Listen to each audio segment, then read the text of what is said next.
Prehistoric evolution from primates to the beginning of history.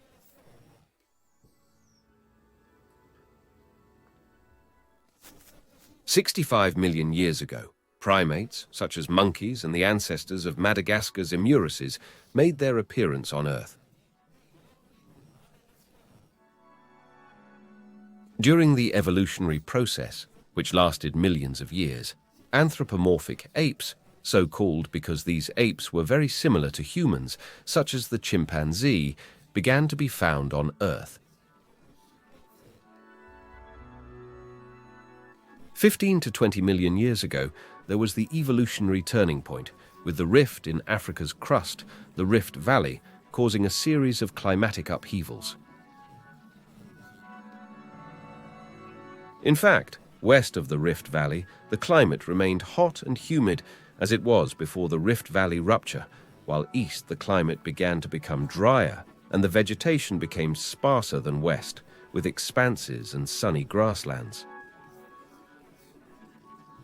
In the east, the savanna was born. This climatic change east of the Rift Valley favored the appearance of a new species derived from primates, Australopithecus, which means southern monkey, in reference to the geographical area in which the remains of this species were found.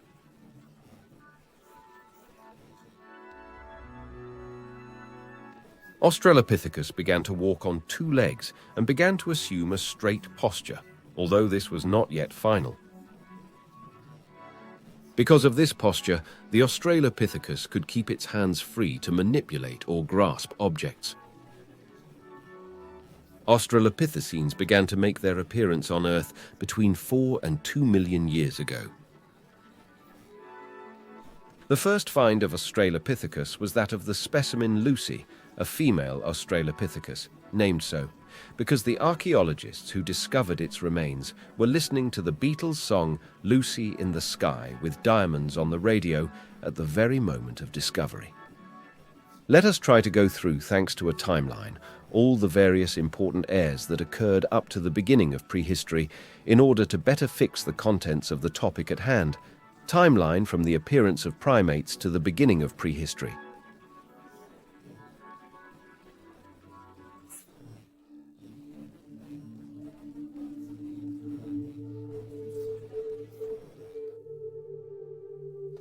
"65 million years ago, appearance of primates.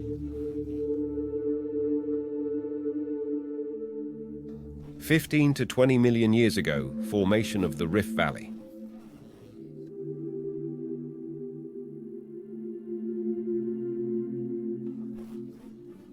4.2 million years ago, appearance of Australopithecus, and from this time on, so subsequent to Australopithecus, we enter prehistory.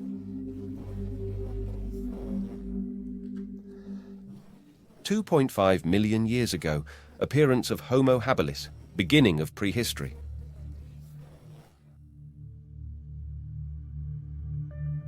Next appeared the Homo habilis, an ancestor of man, who lived on Earth 2.5 million years ago, and since then lived on our planet for approximately 1 million years and lived in caves.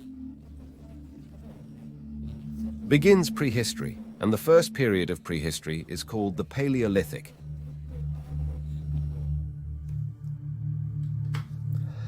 However, upon his appearance on Earth, we would have found man adept at living above trees. From above the trees, in fact, it was easier to avoid possible attacks by potential predators.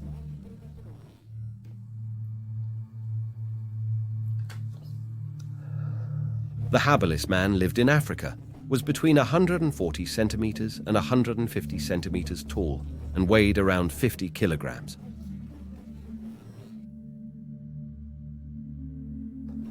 Why do we call it Homo habilis?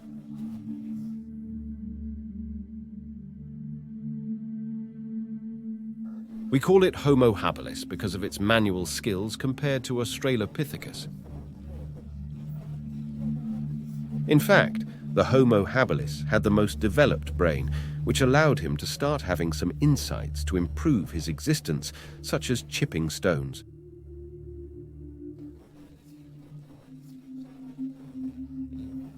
He created the chopper, a stone that, when chipped, was capable of cutting.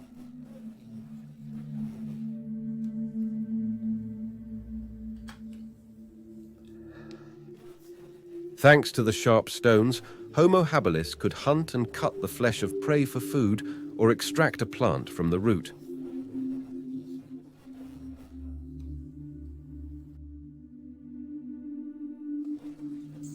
Communication took place through verses and gestures, as habilis man had not yet developed a proper language. Then came Homo erectus, which was an ancestor of man who appeared on Earth about 1,500,000 million years ago, and since then lived on our planet approximately until 300,000 years ago and lived in caves.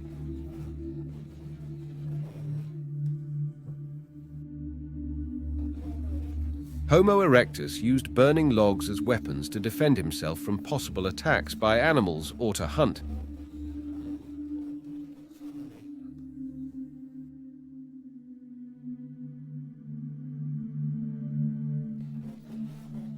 We call it Homo erectus. As compared to the previous species, Homo erectus assumed a permanently upright position.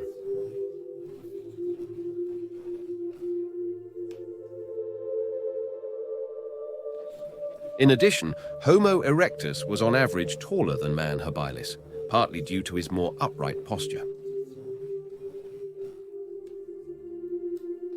One day, Homo erectus was able to overcome his predecessor's fear of lightning and began to approach tree trunks set on fire by lightning.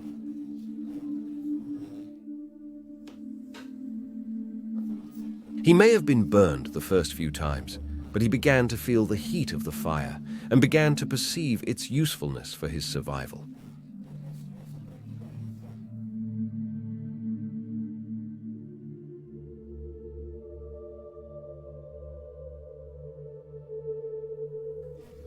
The control of fire allowed the Homo erectus to keep warm and to be able to have light derived from the hearth sparked by lightning at nightfall.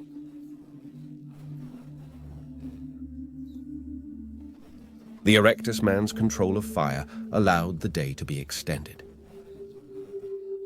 Now, in fact, the hearth had to be kept burning, and around it, Homo erectus formed aggregation groups that fostered the beginning of the development of early forms of language. Moreover, Homo erectus was the first hominid to venture out of Africa and began to populate the rest of the world's lands as well. Homo sapiens made his appearance on Earth 200,000 years ago in Africa, and as the millennia passed, this species spread throughout the world and is the progenitor species of modern humans. He lived by hunting and at first was mainly nomadic.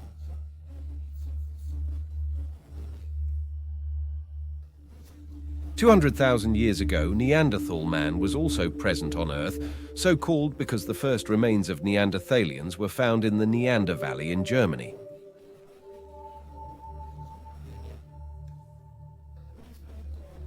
Compared to Homo sapiens, Neanderthals were shorter on average, had a lower forehead and a stockier build. The Neanderthals were evolved in that they had developed a cult of the dead and were skilled in stonework, but they disappeared about 30,000 years ago, probably overwhelmed by Homo sapiens in the competition for food, land, and resources needed for subsistence. Homo sapiens remained the only living human species on Earth. Sapiens man began to implement a complex language that had not previously existed, and the first works of art, such as cave drawings, were made and began to process abstract concepts as well, and this level of intelligence contributed to the emergence of new needs and continued increasingly complex necessities in sapiens man.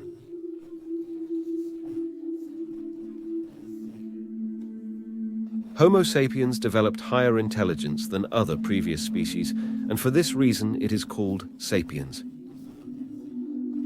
As time went on, Homo sapiens began to build huts, more elaborate objects and tools.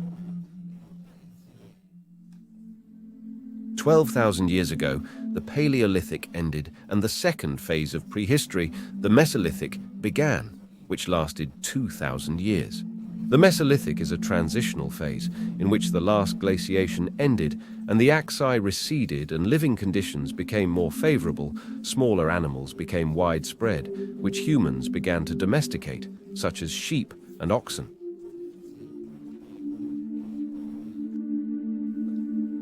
A whole series of continuous evolutions contributed to the change of many of man's habits, thus leading to the third phase of prehistory, the Neolithic, where by then man had already acquired all the physical characteristics of modern man.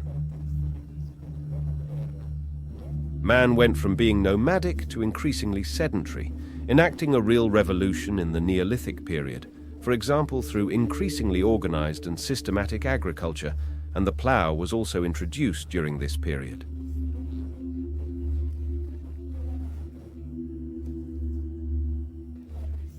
Prehistory came to an end about 5,000 years ago, which is when man invented writing in Mesopotamia, and from this time on, human history began.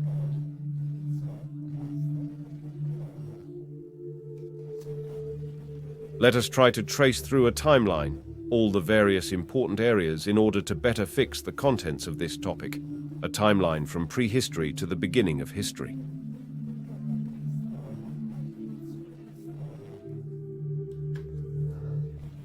Beginning prehistory, Phase 1, Paleolithic 2.5 million years ago, appearance of Homo habilis 1.5 million years ago, appearance of Homo erectus. The man manages to control the fire. 200,000 years ago or so, presence on Earth of Neanderthal man, who disappears 30,000 years ago or so, development of Homo Sapiens. Mesolithic Phase 2 and Neolithic Phase 3, 12,000, 5,000 years ago. Mesolithic animal domestication, Neolithic grain harvesting, introduction of the plough, settled life, subsistence economy.